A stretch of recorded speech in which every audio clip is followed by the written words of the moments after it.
लार ग्रंथियों की अगर बात की जाए तो लार ग्रंथियां किसका स्राव करती है? लार, सीधी सी बात है भैया, लार ग्रंथियां ही क्या बनाती है हमारे शरीर में? लार बनाती है। अब हम लोगों से अगला क्वेश्चन पूछा जाता है कि मानव प्रतिदिन कितने लार का स्राव करता है? तो मानव 1 से 1.5 लीटर लार प्रतिदिन क्या करता है? स्रावित करता है।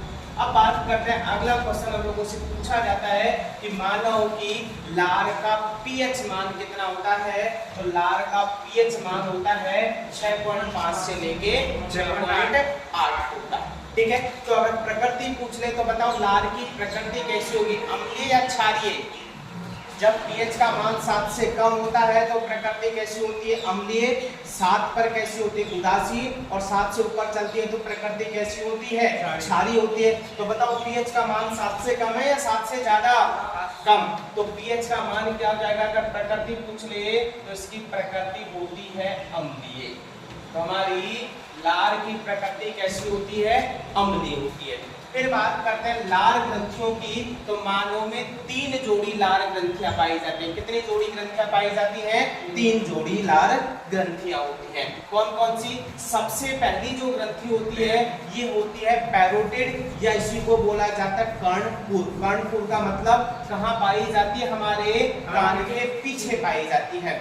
और जब कभी इसमें वायरस का संक्रमण होता है तो ये पिछला हिस्सा हमारा क्या हो जाता है? सूज जाता है, जिसको हम लोग बोलते हैं कन्फेड या मम्स। तुम लोगों ने कई बार देखा होगा ये कान का पिछला हिस्सा वायरस के संक्रमण के समय क्या हो जाता है? हमारा सूज जाता है, जिसको हम लोग गाँव में बोलते हैं कन्फेड होना या मम्स होना, ऐसी को नाम दिया जाता है गलसुआ।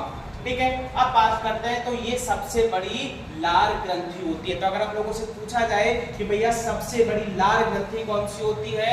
पैरोटिड। कहाँ पाई जाती है? कान के पीछे पाई जाती है। दूसरी ग्रंथि होती है सब मैंडिबुलर। मैंडिबुलर का मतलब होता है हमारा जबड़ा, निचले जबड़े में पाई जाती है। और सर्वाधिक लार का स्राव कौन सी करती है? सब मैंडिबुलर। तीसरी ग्रंथि होती है सबलिंगुअल, जो कहाँ पाई जाती है?